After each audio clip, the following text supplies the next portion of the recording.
Welcome to the Ask a Cycling Coach podcast presented by TrainerRoad. Today, we are going to look at different ways that you can figure out if your training is actually working or not.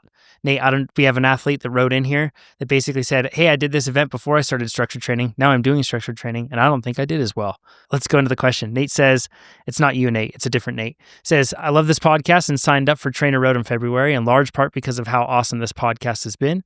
My question is, why aren't I seeing better results under TrainerRoad than the last 2 years of doing sporadic, not really structured training? From listening to your podcast, I think I can anticipate 2 criticisms of my training. The first is that I do long, unstructured rides on Saturdays in which I'm accumulating lots of fatigue, but not getting the targeted adaptation stimulus I'd get from structure.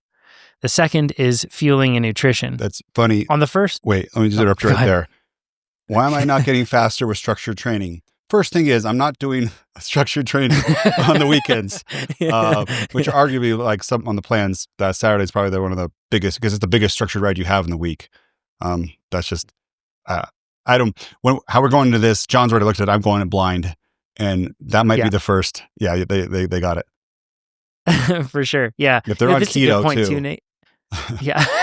Because there's that second is fueling nutrition. Like, we'll get into that. On the first, I've always done these same unstructured weekend rides, and in 2023, I was 20 watts faster in one of my minor events. It's called 7 Hills of Kirkland, and I was 9 watts faster in 2023 in another May event, Flying Wheels. So shouldn't my better structure and consistency this season make me even faster despite doing the unstructured weekend rides? I do the longer rides to get ready for sitting on the bike seat for my main event, which is a 206-mile ride in July, Seattle to Portland. On the second point, I think I'm better informed on nutrition and fueling this year. I've been doing at least 70 grams of carbs with sugar water in a flask per hour on my weekend rides. Okay, last point. I thought maybe the problem was that I was doing Friday intervals this year the day before my longer weekend ride, but for 7 Hills and Flying Wheels, I made sure not to do that. So shouldn't those rides still be pretty good? Again, love the podcast. Thanks for considering my question. From Nate. So there's a ton to cover on this one, a lot to go through, and we're going to analyze this athlete's calendar so then you can see it live here. And then when we can see everything on screen, all looking at the same thing, it's going to help us understand, and pick out some things that actually you might be able to see on your own training calendars, and then we can get better and become faster cyclists as a result of it. But some basics on this athlete, Nate. Nate's at a 227 watt FTP, puts him at around 2.98 watts per kilogram right now. In terms of his FTP history, I do want to go through that really quick. So this is using, and Nate's always working on the really fun, cool, exciting secret stuff under the hood that we can't really talk about on the podcast because it hasn't been released yet. So Nate, you may chime in on some of this, but this is using AI FTP detection. We can actually go back here, like us TrainerRoad, we can actually go back and use AI FTP detection in the past and look at what it might have been at certain points. And this is using the current one that we have, Nate, and also the special secret sauce stuff as well, looking at this. In 2022, this athlete had an FTP, and I'm looking at June 4th. So June 4th of these following years. In 2022, this athlete... This was the year they said they did well, right? 2023 was the year that they said they did well. Yep. Okay. So in 2022, just for context, they had a 217 watt FTP. Then they bumped up in 2023 to a 222 watt FTP. 2024, the training wasn't very consistent through that time period, so I didn't pull it at that time. But in 2025, once you started following structured training, your FTP is 231 on June 4th, as of today, as of recording this podcast. So looking at that just from an FTP perspective, you're getting faster. That's exciting, and that's working. And now I think that context is really important to keep in mind here. It's also, Nate, it's fair to say that our model isn't aware of they're doing inside workouts or they're doing TrainerRoad workouts, therefore I'm going to raise their FTP. Our model doesn't work that way at all, right? When it's calculating FTP, it's just based on what the athlete's doing. Yeah, it knows if you're inside or outside or on Zwift and stuff, but it doesn't it would assign weights correctly because some people can put out more power outside than inside. But it just learns that difference in a larger model context to be able to give people accurate FTPs. Yeah. But it doesn't like And juice it for TrainerRoad or something, if that's what you're getting at. yeah, exactly. You can see that this is 2023 training, and in this case, it's ramping up, but it's sporadic. It's not very consistent. You can see on this bar chart that we have up here, and you can see this big week are those 2 events that you called minor events that you do every year. Now, if we go to 2024, this looks a lot prettier. This is like more consistent ramping up, and this is the result Or 2025, of, I'm sure you. Forgive me, yeah, 2025. This is what we're looking at for this year. And, if I was just to see those 2 charts and see nothing else, I would expect, I bet this athlete is seeing more fitness gains from this consistent ramping over time rather than the more sporadic and inconsistent. Consistency, we've mentioned this so many times on the podcast. Being consistent with nailing your workouts and not missing has to be one of the most consistent things with athletes that are seeing improvement with their training, right, Nate? It's not a specific type of workout. It's not a special secret sauce thing. It's being consistent. Yep. So you're at a 231 FTP now. You're getting faster, and that's showing. However, when you went to these events, you didn't see that. So let's go through that really quick and let's look at these events. So this is the 2023 version that you're referencing of the 7 Hills of Kirkland event. And then we're also going to look here at the 2025 version. But before we start anything, and this is what it looks like on TrainerRoad when you analyze your rides. If you're listening to this podcast, I recommend, if you're on Spotify, flipping your phone sideways and you'll be able to actually see the video. If you're on YouTube, then you can see the video, of course. And if you're not and you're using something else, head over to Spotify or YouTube and use it that way. So you can see this is what it looks like when you're analyzing a ride.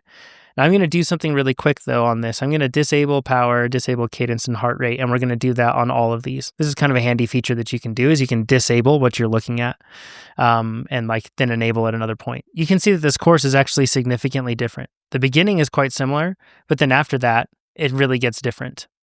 And in other words, in 2025, you had a significant amount, a reduction in climbing. Comparing the 2 courses to each other, in 2023, it was 74 miles and you climbed 4,800 feet. And then in 2025, it was 87 miles, but you only climbed 4,500 feet. And the main difference here is that this big climb that we see here that I'm hovering over was removed. And instead, what you did is you rode around like a flat lake for that period of time. So that is going to have a bearing on the power unless you were just jamming like crazy. Climbs just force you to put out power. If you're riding with a group or you're just riding on flat roads, likely in most cases, cyclists aren't going to put out as much power. So that's one, I think, key thing to keep in mind. It isn't true apples to apples. Let's see the power, kind of what they did on the hill, and then we see the power in the flat lake to see how they put it out over. So we can see that on the flat lake here, if I can, and you can click and highlight and actually see how much power it is. So you had 144 watts for your normalized power and 131. Whereas if we look at what you did over the course of this climb, it's 174 watts normalized and 151. Yeah, for the same duration. That's so right. Basically what you're getting at, John, is this athlete was like, hey, I put out less power on this race. It was what was it? Normalized power 9 watts, 10 watts? Yeah, it was, he said it was 20 watts, but the difference that we see between it is 178 normalized power in 2023, and in 2025, you had 162 normalized power. Okay. The 20 watt difference or 19 watt difference is on average power, 154 to 135. Okay, and that too with how I would look at normalized power on that. So what's the difference in normalized power? That is 16 watts? Even less. It'd be 8 and then 9, 10. It'd be math on live is hard. Watts? Yeah. Math on live is hard. Yeah, I think you're right, actually. Yeah. 16, 18 watts. Right. Yeah, but what you're getting at, so the extra climb where we just said there was a almost 40 watt difference between the normalized power for 45 minutes on that climb versus the flat. The course really inputs it. And the biggest case of this thing is mountain biking, where I totally gas myself and my normalized power is 220 or something. Or on a road race, it could be 320. That's the extreme version, or cyclocross too, for me, would always be like that. But yeah, the climbs, I think we've all felt it too. On a climb, you're kind of forced to go faster. And hopefully in this thing, if you are in the flat lake area, you are in a group, you're doing a pace line, you are conserving let's see the other race again with the flat lake area. Mm-hmm. Yep. Yeah, there's a climb right after that too. So you can even see the athlete spiked, up there and went harder on the climb. So amount. That's how I would kind of race it, right? Yeah, that's a VO2 max effort that you did there, because that's 2.5 minutes that I highlighted right there at 255 watts normalized. So running compared to a 227 watt FTP. So I bet you money if you're looking at this, so you have the flat leg part, and then right when you hit the front of the climb, you do a big jump. And I bet you're in a group, and this happens a ton in the group. You get to the bottom of the climb, and everyone gases it to try to like kick off people who maybe shouldn't be there, or they don't want to like bring them up at the end of the race. And you kicked it up, and probably, I don't know if you stayed or not, but it looked like you tried to stay. And tried to stay, but then struggled thereafter, right? And if you look at it, you did almost 300 watts for a minute in that effort, which is like, that's an anaerobic effort that you did, just like boom, out of the blue at the base of that climb. Mm-hmm. So number one, that shows me one thing. That shows me that you weren't completely just like, you hadn't completely ridden over your head for that whole time. If you were like, because if you were completely cracked, there's even that 1 to 2 minute effort, you wouldn't be able to do it. Like, we try our best, but we just simply wouldn't be able to do that. So that's like one key indicator to me that shows that like, okay, this isn't the case that the athlete's fitness has gone way down. We know that their FTP has gone up as well over that time period. Even when I look at time and zone, it's a bit of like, it's different here for these rides. So some cool things that you can see is you can see your PRs, and you can see for a season, which in this case for 2023, you got a lot of PRs. And then for all time, you also got a lot of PRs at this event. You really went hard. It was a breakthrough day, I would say, for you in this case, right? But you can look at time and zone that you had in this. If I just look at the time and zone between these two rides, you can see that in 2025, you coasted more at 10% versus 6%. You also spent 31% of your time in active recovery in that zone versus 19%. And then you also on the endurance zone, it's a little closer, 30% in 2025 versus 26. And you should give the actual time. I just noticed that the 2026 is an hour longer. Yeah. And the 16 watts less. Ride. Like, that's another. Yeah. Wait, I mean, there's conditions of the day. Is the distance longer too? Yes, 87? The distance is longer. Yep. Yeah. So but here's the. I just want to say, normalize. Oh yeah, go ahead, Nate. I don't think you can just use normalized power, especially when it's a different course for a different length, and compare the two.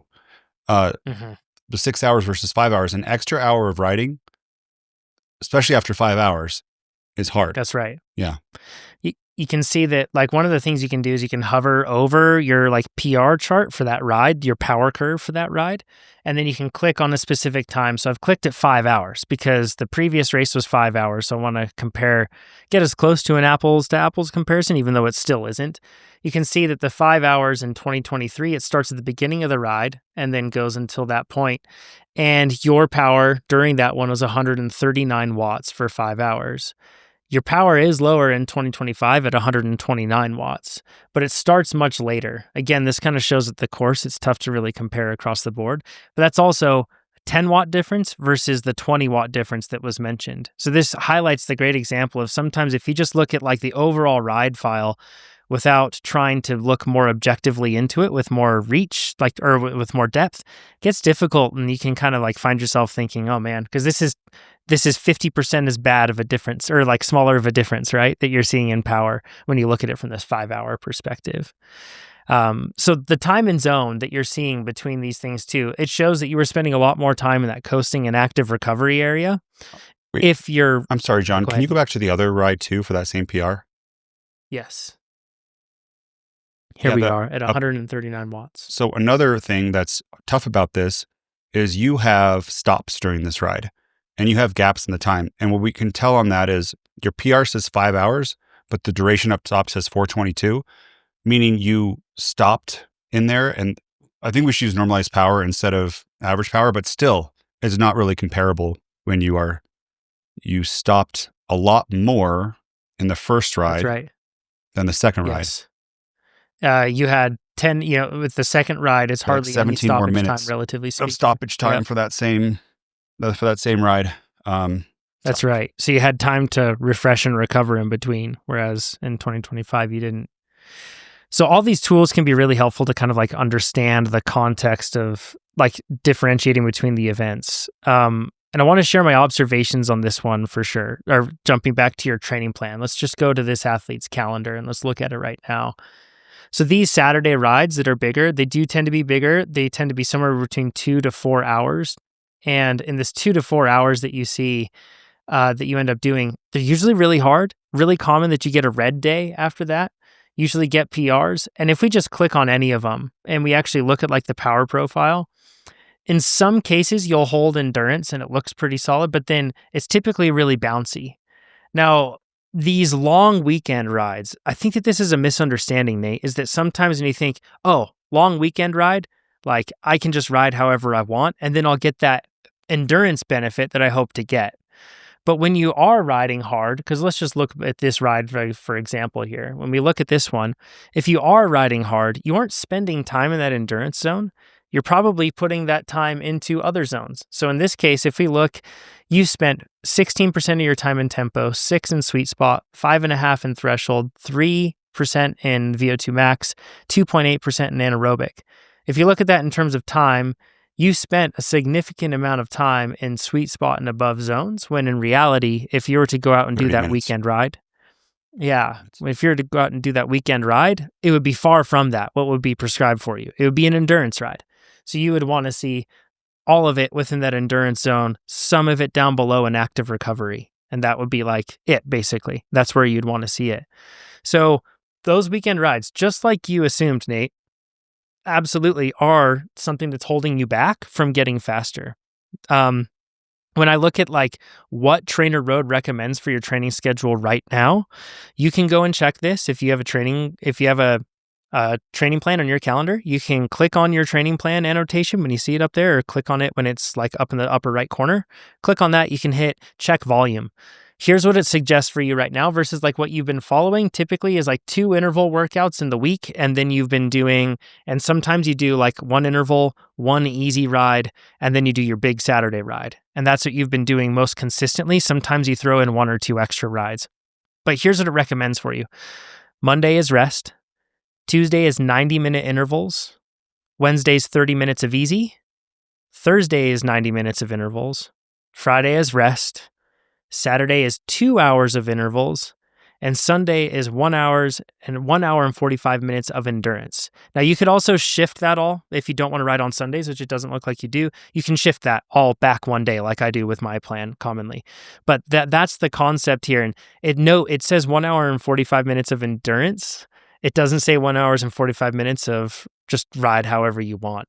And man, when you do the ride however you want, that makes Tuesday really hard, right, Nate? Like, even though you think, oh, I've got 1 to 2 days to recover in between it, if you push yourself super hard and you do that consistently for a long time, it's just making Tuesday harder. Yeah, can you scroll back up to some more weekends where they had the longer ride before this race?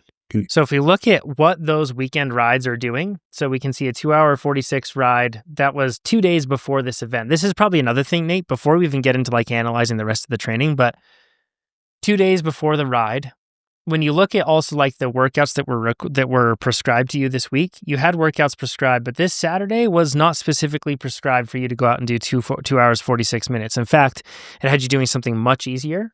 And then the interesting thing about it too is if we look at your power during this, while you did a better job of keeping it lower in some cases than others, you still did some hard efforts, and it still ended up accumulating 142 TSS, and it was 2 hours and 46 minutes, which is almost half your weekly volume. So you basically doubled your weekly volume in one ride. You got really close to doing that.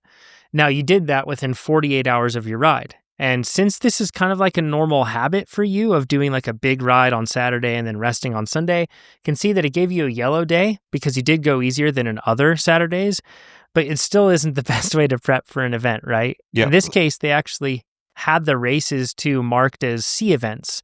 And I know you mentioned in this case, Nate, that it's a minor event for you, but it does seem enough for you to like benchmark off of. And for me, if it's a C race, I'm never even going to look at benchmarking my power in a C race against something else. If it's a B race, then I would. And the reason that I would do that is because I'd want to make sure that I'm going into the B race allowing myself to perform if I'm actually going to pay attention to the power for comparison's sake, to be able to understand, am I faster 1 year over the next? I don't want to make sure that I'm actually putting myself in a spot to perform. And doing something within 48 hours that doubles your weekly volume that you had is not the right way to prepare yourself to have a good day. Can you scroll down a little bit, John? I want to see that like next ride. So that is 6 hours 308. So they did just about half of the race 2 days before of a 6-hour right. race. 2 days before, that's when you're starting to carb load. That's when you're resting. And ease off. Maybe like some people like to do an opener on that like Sunday or something. I don't like it. I like to just rest and keep the legs like, especially for a race that's not punchy. Like this isn't a crit, right? Or like a road race. This is That's right. I mean, it's like a very long Gran Fondo-ish kind of race than like a hard road race. And 2, at the volume, can you go up above this week, John, please? Yes. Yep, they got an FTP increase. That was good. Oh yeah, you can stop in here. So this Cool. the Saturday, this is an example you're doing. Well, we prescribed you a rest day, and you switch that to a 4-hour ride. Which was, again, prior to that, you would have had 1 hour, an hour, and then an hour and a half. So it would have been at 3.5 hours. And you went and you doubled that again on this Saturday. Can you? Which in this case, we wouldn't have prescribed. Yeah, absolutely. Mm-hmm. We wouldn't have prescribed on that Saturday that hard ride either, which I know you've mentioned, Nate, that you've been going off script there. But can you go into there too, please? Okay, so you're gotten some power PRs for the year coming into here, which that is good. Which is a consistent thing we see all the way through on this athlete's calendar, in the sense that they're getting, like, leading into this event, you're getting power PRs for the season and even all-time power PRs, like consistently for quite a long time leading into this event. Those are great indicators. Like, when we talk about an indication of, is my training working? If it's really hard to just count on one specific day. But if you're seeing a trend of continuous PRs, then it's much better. I want to run through some of those numbers, Nate, and then we're going to get back to analyzing the calendar here for this athlete. But comparing 2023 to 2025, and I've actually got this pulled up here so then we can see the difference here. You have higher power for this whole range from like 1 hour down to around 8 minutes, where you have higher power this year than you did in the previous year. And this isn't even matching up the time frame yet. And so you're not halfway through, you're just 5 months through the year, and you already have, for that critical portion that really shows like improvements in fitness, which is probably somewhere around the 8.5, really up to 5 minute, up to 1 hour. That's like the key spot where you want to see that moving. And if that's moving upward, that means that you're really improving and getting faster. Can you click on the endurance button, John? You are getting faster. So that it zooms in, we can see a little more space between it. Yeah, cool. Yes, there we are. So you can see that you're getting PRs here all the way through. Now, it isn't something that's dramatic in most cases, right? Because again, your FTP isn't a dramatic lift from the previous year, but it is a significant lift there, even with the training that you have been doing that isn't perfectly on script. But then if we match the season to what you have, so season match, the best way to explain this is that it looks at right now, you're 22 weeks into the 2025 season from when it started for 2025. So what this looks at is compares the PRs from this year, 22 weeks in, to 2023 when you were 22 weeks in. And that way it gives us like a good comparison to see how you're progressing throughout the year. And it's even better in this case because we actually see that you have a lot of PRs all the way down to around the 5 minute mark, all the way to that 1 minute mark. So this is a key sign that you're getting faster. And I'd advocate for athletes to look at their PR chart all the time, because sometimes your FTP doesn't improve like you think or like you want it to improve. But then you go and look at your PRs and you're like, man, I'm actually doing really well at these critical time durations. And that's a really good sign that it's actually going up. Now, keep this in mind, and we're going to get to this in a bit. It's a bit of a teaser, but you aren't even like following the plan with precision, and you're still seeing this sort of improvement. So if you follow the plan with precision, you'll see an even greater increase. But some other things to bring in too, like if you look at your all-time power PRs, you actually, and let me hit endurance here to bring this up again, but this year, you've lifted all-time power PRs you've gotten many more than you got last year. You got 37 of them just this week, for example, and that was mainly from 33 minutes to an hour, which is a really good spot to see power PRs, especially for this sort of riding that's the really long sort of stuff. That's showing like a lot of aerobic conditioning and performance improvement. So, like looking back at all this, we have this higher FTP. We see that you're getting power PRs. And we see that that's coming from weeks leading into this. All of that is a sign that it's probably coming down to like prep and execution on the day. And then I want to analyze this athlete's training after we go through this, because I think there's a lot to learn from the training plan side of things too, Nate. We'll go through like what TrainerRoad recommends for their schedule and all that stuff and go through there. But number one, the week leading up to the race in 2025 had 45% more volume than in 2023. That's a big difference, significant difference. So if you want to look at it in terms of like raw, like how did you prepare for the event? Well, you effectively tapered for 2023, while 2025 had effectively zero taper to it. You carried the amount of volume, just continued to go up going into the event. You also, like we mentioned, you added in that long endurance ride 2 days before that triggered a yellow day. It's not an ideal way to prep, and it wasn't in your plan. But above all, again, it was marked as a C event, so TrainerRoad didn't even know that you should have tapered for this. And I really do think that if you're going to compare, you really should do that. We can get into the fueling stuff after this, but Nate, let's go back to the training calendar and kind of look at what they're doing. We're looking at 2025 right now.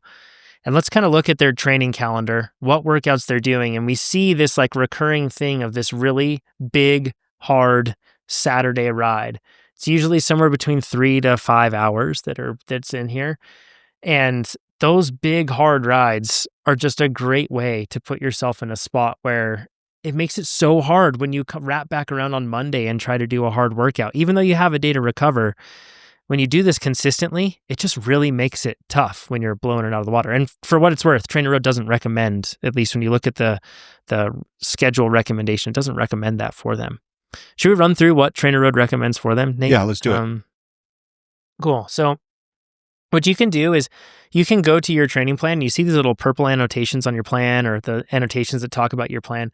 There's a check volume button. If you hit that check volume button, then what it does is it runs through this process of crunching all the numbers, analyzing what you've done historically, what you're doing recently, figuring it all out. And then what it does is it actually gives you a suggested training volume or training schedule. That's going to include on which days you should train, which you're welcome to change any of this stuff, but it's just super handy to have a recommendation that's data-based. It isn't just guessing, but it's saying if you follow this training plan, it will result in improvement, but also it will not burn you out. And that's like a crucial thing to keep in mind with all of this.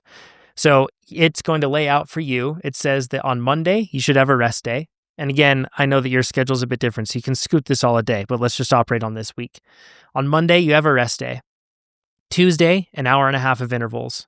Wednesday, 30 minutes easy. Thursday, an hour and a half of intervals. Friday, rest day. Saturday, 2 hours of intervals. And then Sunday, that's going to be an endurance ride for 1 hour and 45 minutes. Now, I'm going to recap that. That's 3 days of intervals. 2 of them are 90 minutes. 1 is 2 hours. There's an easy day in there that's just 30 minutes of easy spinning. Those are going to be very easy. There's 2 rest days in the week, and then just 1 endurance day. And it's suggesting that it's an hour and 45 minutes. Now, I know that you have these longer 3-hour rides, 4-hour rides that you've been fitting in on like your weekend day, but this is showing that this is the better way to go. And man, when I look at your training calendar, I really do think that it's going to make you a whole lot faster, because I think that maybe one of the biggest problems, Nate, when we look at these long weekend rides is they are not endurance. And that long weekend ride, in order to be productive, to make you faster, it can't just be a smorgasbord of whatever sort of efforts you want. Like, you need it to be lower intensity, right? It's not endurance, but it's not intervals either. That's right. Yeah. When you lock in on Zwift a lot of the time, you do a great job. Yeah. And then when we lock into an outside ride, it's getting close there, but we still have these spikes, and they happen quite often. And in some cases, I see you like associating the ride with like a planned endurance ride. So this was supposed to be 48 TSS, but you did 180 TSS. So TrainerRoad was recommending something that was much lighter, but then you did something more significant. And when you check off the box like that, TrainerRoad's going to be like, all right, cool. I'll trust this athlete, that you're not going crazy. I think the real issue is, like, according to your volume that we suggested, you're just probably not doing enough interval volume. I think it's about an hour less per week of that. And I would have like focused more on that. And then you could do your endurance rides. You wouldn't have gotten so many yellow and red days. And then you're doing also a lot of leg work. And I don't know if those are before or after your rides. but they are like stacking. It's just hard to do a lot of strength training and stacking them, especially leading up to a race, maybe earlier in the season. Let me Yes. see what time this is. Yeah, it's going to be later in the day because he's riding at like 6 in the morning, 7 in the morning. Yeah. And Yeah. it's good to see that you eased off on the strength training leading in to the week before the race. That's Mhm. great, right? To see that you dropped off there. But that also indicates to me that like you were intentionally like tapering in one way or another, but then you still threw in that really long Saturday ride 2 days before, and you didn't have them marked as a B race. So the takeaways that I'm getting from this one and like my suggestions are adjust your training schedule to match TrainerRoad's recommendation. That's going to have you, like Nate said, doing more structured interval work. And then it still gives you that endurance day on the weekends, but maybe cut that endurance day down. And I think this is an important message to send to everybody. Sometimes when we do workouts, we think, I don't know if I want to follow the power exactly. On an endurance day, if you aren't going to follow the power exactly, allow yourself to drop below, but be more strict with yourself on not going above. I think that's really important, but not enough athletes do it. They think if it's an endurance day, I can ride and I can punch above. Try to cap yourself. Let yourself drop lower if you want, but try to cap yourself. And I think that's a safer way to err if you aren't going to follow things with precision.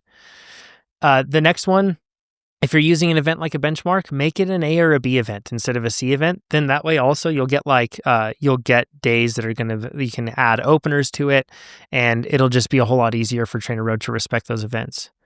But I want to get to the fueling part, Nate. This athlete mentioned that their fueling was 70 grams per hour and with sugar water. Now, I'm assuming that when you said sugar water in a flask. I don't know. I'm going to take you literally with this and say that it is like table sugar with water and it's mixed together. If you look that up, that's usually a 1-to-1 ratio of glucose to fructose. And it's commonly mentioned as like athletes say, like, I just use sugar water and that's what I use and that works great. And it's nice and cheap. And while it is cheap, we have a couple things I want to bring up with this. Like, number one, it's 70 grams of carbs an hour. And I want to put this in context for the athlete because it's really important to keep this in mind. So when you are taking in that much fuel I just want to go over like for this ride here. For the first 3 hours of this ride that we did in 2025, you had a burn rate of 612 calories per hour. So if you were going to be replacing that with just carbs, it'd be 153 grams of carbs an hour that you'd have to be taking in. So like that gets that, granted, you're probably burning fat within there as well. You don't have to aim to replace it. But I want to put this in context to show that like how likely insufficient, 70 grams of carbs is for you to be taking in when you're doing this. Even at 139, like average power, like what you did later on in the peak, of this ride, you still averaged a burn rate of 486 calories an hour, which carb replacement for that would be 122 grams of carbs an hour. So you're just around half of how many carbs like that you're actually burning in terms of just rough energy. You're only taking in 70. I would up it for sure. But then the other side of it is to keep in mind that you're doing 1-to-1 glucose to fructose.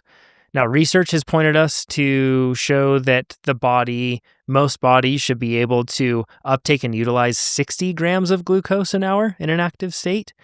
And you're just taking 70 grams, so you're taking in 35 grams of glucose an hour. So you have a lot of like headroom for glucose for you to be able to take it in before you get to the point where you might experience GI distress.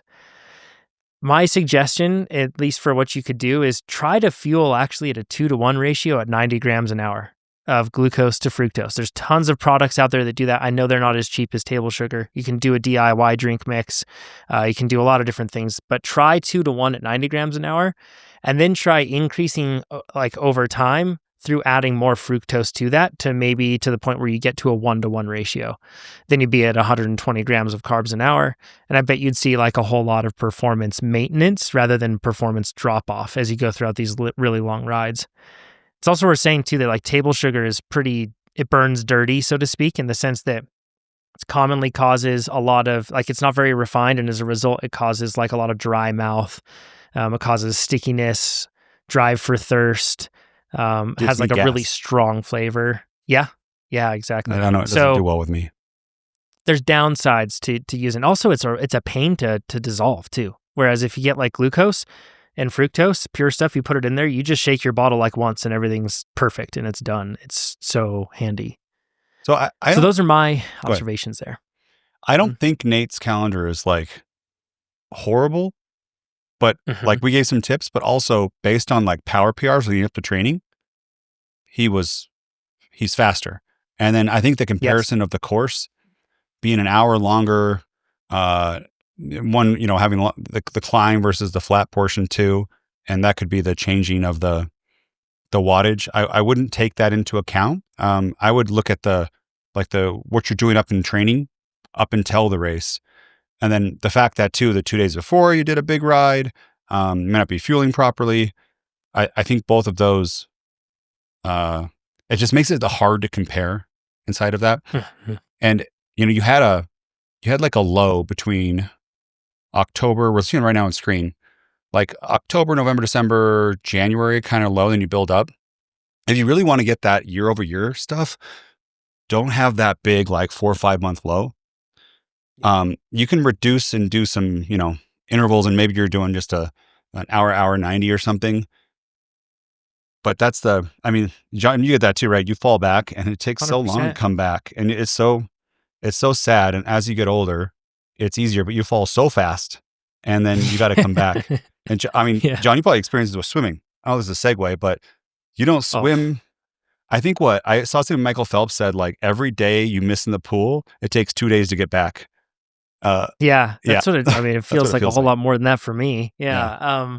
But it's so true. Like and with training, we get these interruptions, especially later in life as more responsibilities come along in life and everything else. You get these like interruptions in your training that I remember you, Nate, at one point saying like, I'm not going to take an off season because I have an off season sprinkled out throughout my years, surprises all the time. Like, and so I understand that. And I think that if you can try to keep the tide high, one of the things that you can do with your training plan is right now you have a training plan that's designed for increasing your FTP. I think athletes should then take that time, like the off-season time, to do something where we actually have one called maintenance phase. And you can just do maintenance and it'll give you like more or less kind of like just a minimum just to be able to maintain where you're at. And that feels really cool when you can still be consistent. Your workouts aren't going to be just drilling you into the ground or anything like that. And it's going to be a lower volume most likely. And you'll just be able to check that box, man. It'll feel really good to be able to keep the tide higher. And it makes it so that you just start off at a higher step up the staircase once you actually start training. It's a great point, Nate. So the training's working. You're getting faster. If it didn't show on that one day, definitely look at how you led into that one day, but look at those PRs, look at your FTP, pay attention to how the workouts are going. And it's working. You're getting better and there's room to even improve. He has a race coming up too. So I would hit that big one, that check volume button and raise the volume up. Like, right now you're doing, 12 hours. Wow. And right now you're doing around 4 hours per week, and it has you bumping up all the way up to like 6 to 7 hours a week, which is a significant lift. I know somebody's listening to this and like, it's not 15 hours. It's all relative to what you're doing. If you go from 1 hour to 3 hours per week, that's an absolutely massive jump. So it's like, in this case, from the 4 to 6 to 7, that's quite a lot. Yeah. And I'm telling you, as a person who's done some very long races on intervals, those trainer intervals, practice fueling, like go really hard and don't stop, don't take breaks in the middle. And those will get you so fast and make the endurance rides at the same wattage feel so easy. I feel like Nate doesn't have, it's only like 1, 2, 3, 4, like 6 weeks. Nate's not having a long ride issue with all the long rides that he's done. Yeah. I think Nate has a power issue and needs to get that power up. He's at 3 watts per kilo. I think he can raise that up, and you get to 6 weeks, could potentially raise your FTP a significant amount. I don't want to promise anything, but you could, I'm sure you could get over 3 watts per kilo, and that will make that long ride feel a lot easier. So even at the same wattage, if you wanted to try to like think that I need to ride out to 8, 9, 10 hours because you have a 12-hour race coming up, you'll get stuck in a hole and you'll get worse and worse and worse. And your interval days will get worse if you start doing those big rides on the weekend to try to think that you have to do the distance before you do the distance. And another reason too, John, that he better start training on eating, because 12 hours, it's as much as an eating competition and like just like sitting in the saddle competition is a power competition.